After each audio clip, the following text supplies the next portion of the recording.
Okay, today we're moving on to zero and negative exponents. It's our exponential property and simplifying exponential expression. Your learning target today, you can simplify zero and negative exponential expressions, not equations expressions. So, what I want everyone to do, in your calculator, I want you to type in 3 to the negative 2 power, 2 to the negative 3, 5 to the negative 2, and 10 to the negative 3. When you do that, you're going to notice that 3 to the negative 2, as long as it's in a fraction, is 1 over 3 to the 9th.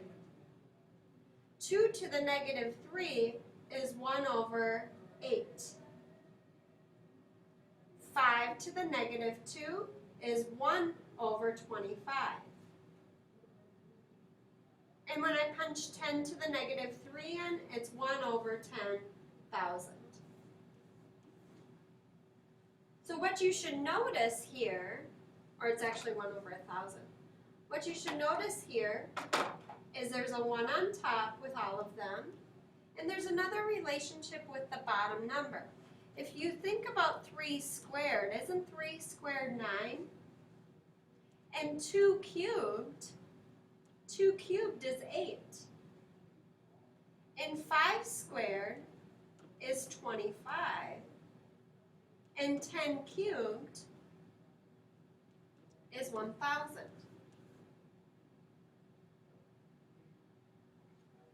So what that means, what I'm saying here, if you notice that when I turned 3 to the negative 2, it really just turned into 1 over 3 squared.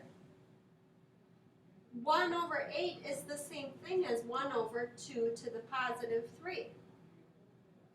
5 to the negative 2 is the same as saying 1 over 5 to the positive 2. And 10 to the negative 3 is the same as saying 1 over 10 to the positive 3. And that will always be the case. It's called the negative exponent property. Exponents should never be negative. If exponents are negative, you must make them positive. So in order to make an exponent positive, if we have a base to a negative power, a to the negative n, it turns into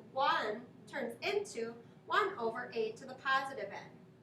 Like 3 to the negative 4 turns into 1 over 3 to the positive 4. X to the negative 3 turns into 1 over x to the positive 3. 9 to the negative 2 turns into 1 over 9 to the positive 2. I cannot calculate a negative exponent.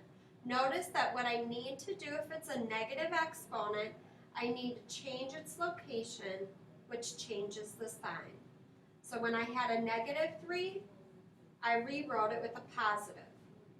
A negative 2, I rewrote it to a positive. And we do end up calculating this out. 3 to the 4th is 81, I think. 9 squared is also 81. And this just stays the same. That's if it's given to you like that. But what if a to the negative n is on the bottom? Well, then we kind of flip it to the top. Like 1 over x to the negative 2 would turn into just x to the positive 2. Notice that it was on the bottom. We move it to the top. There's still a bottom, except 1 is hidden. What if I had 3 over x to the negative 4? What I'm going to do, bring that to the top, it would be 3x to the positive 4. 8 to the negative 2 is, or 1 over 8 to the negative 2 is the same as saying 8 to the positive 2. So, the negative exponent property tells us that if we have a negative exponent, you must make a positive exponent. How you make it positive is change the location. If it's on the top, you put it on the bottom. If it's on the bottom, you put it on the top. More examples. X to the negative 5 is 1 over x to the positive 5. 2 to the negative 4 is 1 over 2 to the positive 4, which is 1 over 2 times 2 is 4, times 2 is 8, times 2 is 16. 3 to the negative 3 is 1 over 3 to the positive 3, which is 1 over 27. And those were all like on top. Now I have one on the bottom. You just kind of bring it to the top, and it would just be x to the positive 2. Okay. So this is all part of simplifying an exponential expression. An exponential expression is not simplified if there's negative exponents. Simplified means that you have positive exponents. But what if you have both? What if you have some positive and some negatives? The only thing we care about are the negative exponents. If they are positive, they're fine where they are. They're already simplified. So our strategy when you have positive and negative, you want to box off what is the negative exponent and move it. And I want to write that down. It should be negative exponent and move it. For example, I have a cubed, b to the negative 2. The only one that has a negative exponent is my b, so that's the only thing that's going to move. So I'm going to rewrite this. Notice b should go down to the bottom, and I should have a cubed over b to the positive 2. I'm done because both of my exponents are positive. X squared over y to the negative 3z cubed.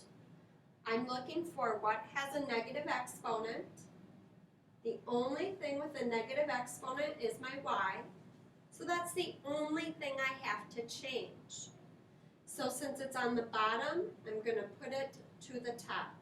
So it should be x squared y to the positive 3 over z to the 4. And I'm done. I know I'm done because all of my exponents are positive. 1 over 4 to the negative 2. The only thing with a negative exponent is that 4. Since it's on the bottom, I'm going to bring it to the top, and it would be 4 squared times 1, but we can just kind of cancel that out. Now let's practice one of these. What if I had negative 5x squared y to the negative 4? A lot of kids think that since it's a negative 5, you need to move that. But if you think about it, negative 5 is to the first power. And I'm only looking at exponents. So I have a positive 1, positive. There's my negative. So the only thing that I need to move is that y. So what I'm left with on top is negative 5x squared over y to the 4. I'm going to do another example. Negative 3a to the negative 2b all over c. I'm looking for negative exponents, so that's a positive 1, positive 1, positive 1. The only thing that has a negative exponent is my a, so that's the only thing I should move. So I'm left with negative 3b on the top over a squared c on the bottom. So let's reiterate our learning target here. We need to be able to simplify exponential expressions. To simplify means that there should be no negative exponents. If there's a negative exponent, we must move it. All right, so we did our negative exponents. Now we're going to deal with our zero exponent. So I want you to put the following into your calculator. 3 to the 0, 5 to the 0, negative 2 to the 0. 3 to the 0 is 1, 5 to the 0 is 1, and negative 2 to the 0 turned into negative 1. That is interesting. Let's analyze that result a little bit. Notice if I said 2 squared. What that means is I have 2 2's. So it means 2 times 2. If I have 4 to the first, it means that I have 1 4. So it would just be 4. If I have 3 to the 0, it means that I have no 3's, but there is a 1 that's always hiding out. 5 to the 0 means that I have no 5's, but there is a 1 that's hiding out. So I'm just going to write that down. No 3's.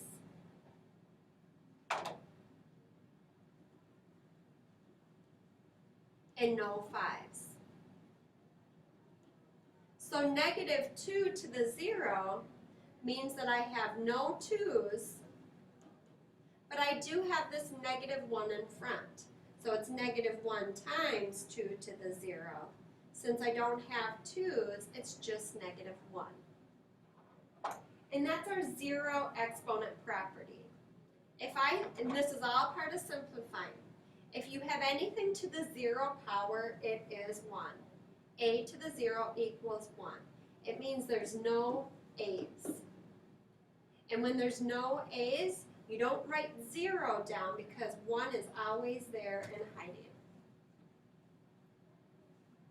So my strategy when I simplify, I cross out the 0.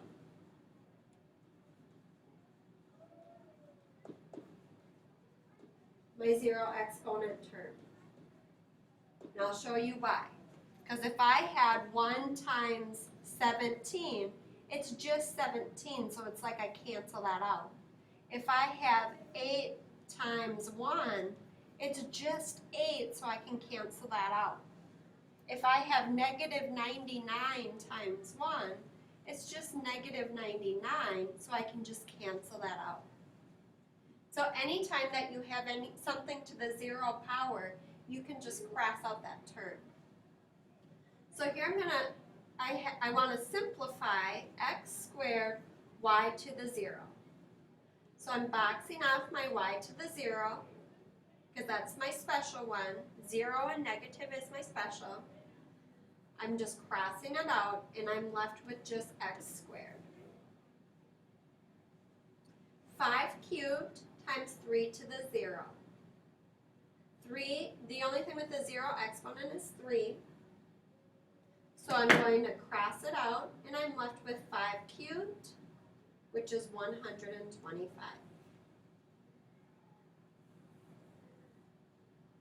A to the 4th, b to the 4th, c to the 0, d.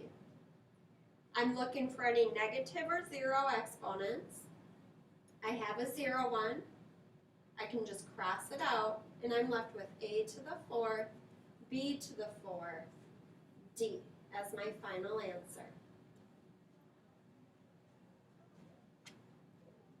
Oh, okay, so I want to just share with you a couple strategies if we pull it all together. Simplify. When I say simplify an exponential expression, it means no negative exponents and no 0 exponents.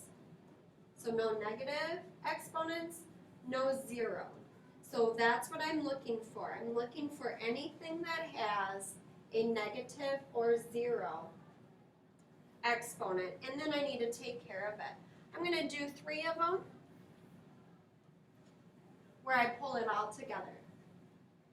I want to simplify x to the negative 2, y cubed, z to the 0. I'm going to simplify negative 3, a to the negative 2, b to the 0.